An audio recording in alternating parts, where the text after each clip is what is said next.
kita akan membahas tentang salah satu soal yang keluar saat UMTK, yaitu materinya adalah tajuk rencana. Jika Anda masih ingat, tajuk rencana itu adalah tulisan yang membahas tentang isu yang paling terbaru, yang sangat hangat.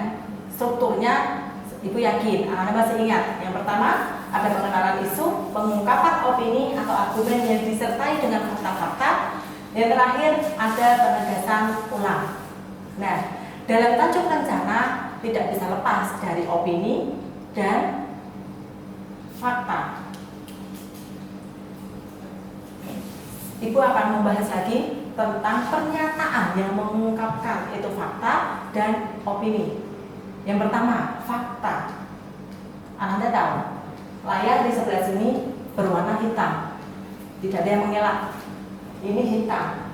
Berarti jika semuanya setuju bahwa di sebelah samping ini hitam, sifatnya objektif, tidak dapat dibantah. Itu yang disebut dengan fakta. Ada data dan ciri-cirinya, ada data kuantitatif. Yang kedua, opini.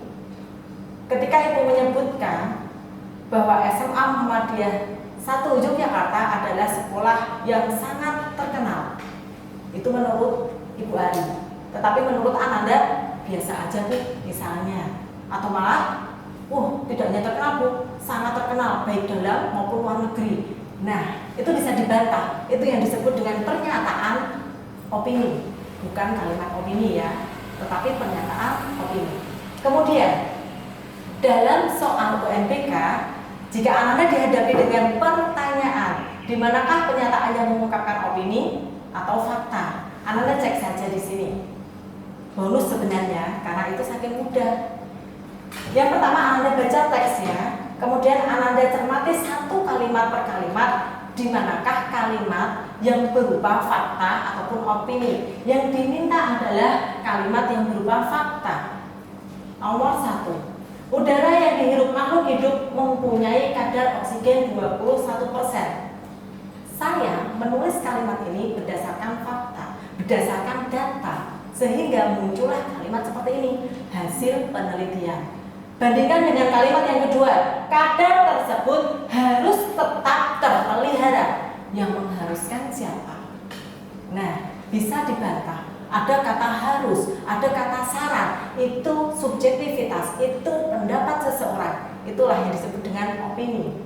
Kalimat ketiga, namun setiap tahun dunia industri akan menghabiskan kira-kira 41% oksigen untuk menggerakkan roda perindustriannya.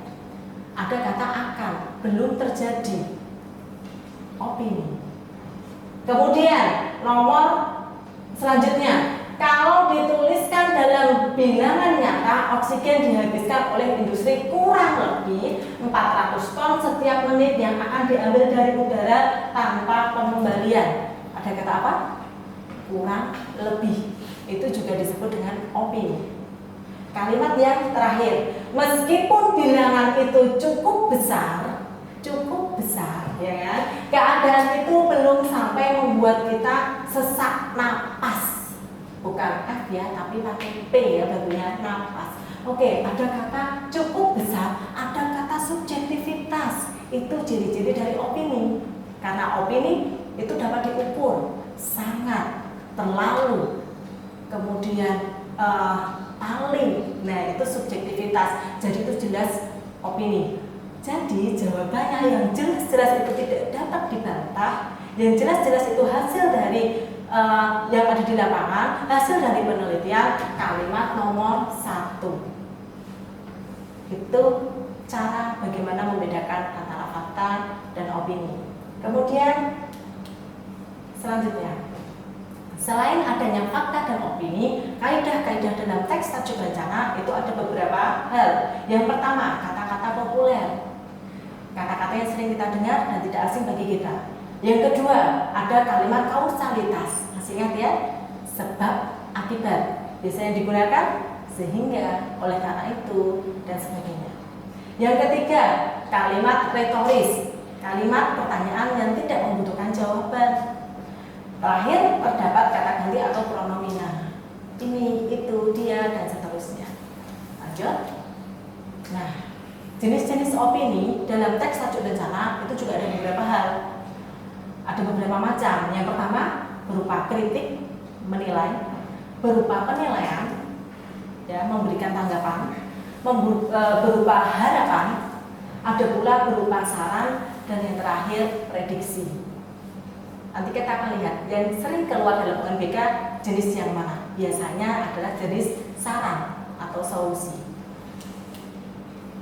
Contoh, nah ini adalah tipe soal tajuk rencana yang keluar saat UNBK. Ada 3, berpihak kepada siapa. Saya akan memberikan tips jitu bagaimana Ananda menjawabnya. Ketika ada pertanyaan keberpihakan penulis dalam kutipan tajuk rencana tersebut kepada Ananda garis bawahi, ketika ditanya berpihak, otomatis penulis itu berpihak pada salah satu golongan. Ada masalah, kemudian penulis memberikan pendapatnya. Berpihak pada siapa? Cek aja teksnya. Harga BBM resmi dinaikkan sebesar Rp2.000 pada Senin 17 November 2014. Ada isu harga BBM naik. Kenaikan BBM ini memicu reaksi dari banyak pihak. Kenaikan BBM ini otomatis mempengaruhi seluruh harga yang ada di masyarakat, mulai dari harga sembako hingga tarif angkutan umum. Bukan hanya para ibu rumah tangga yang merasakan dampak BBM tersebut, pedagang hingga para pelajar pun merasakan efek dari kenaikannya.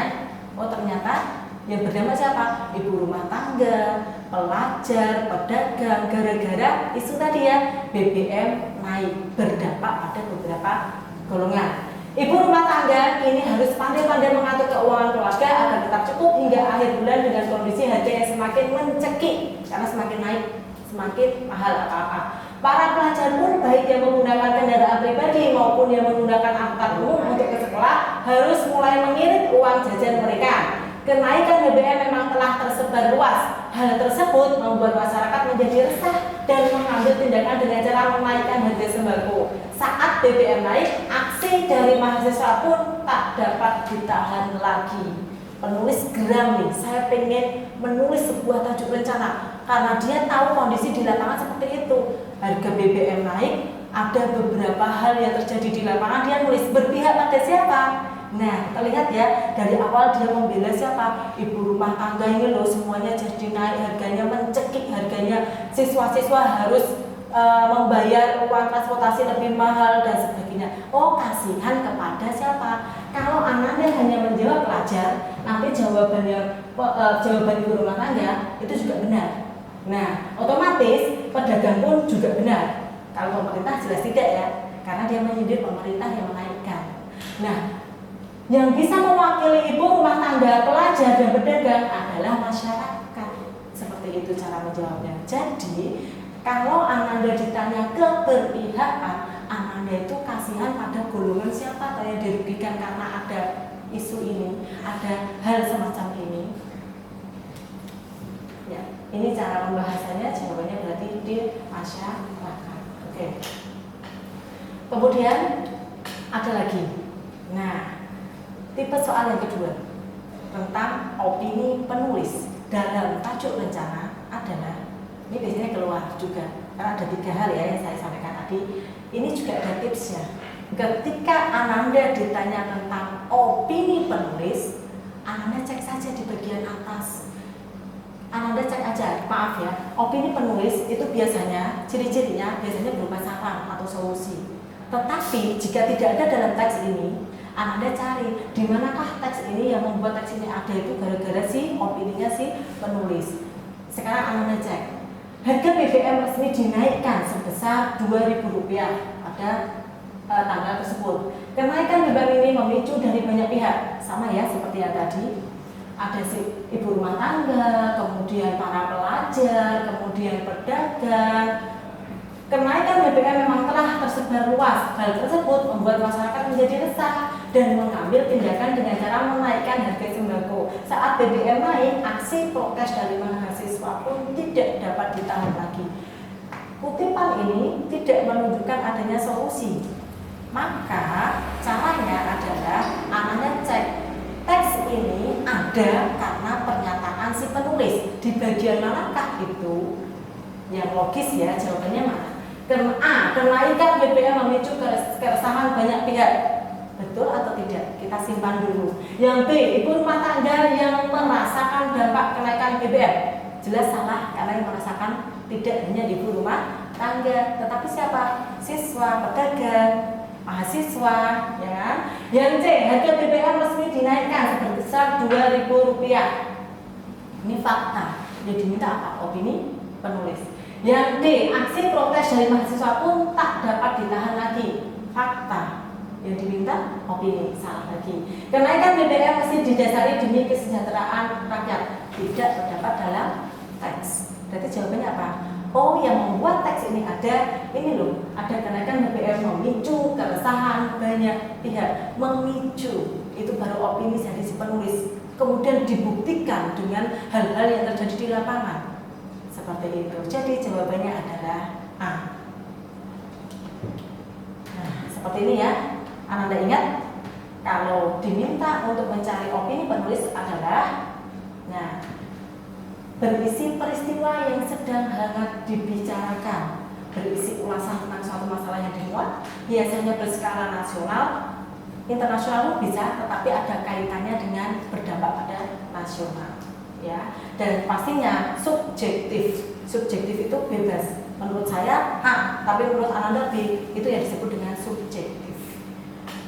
Tipe soal yang terakhir, ketiga.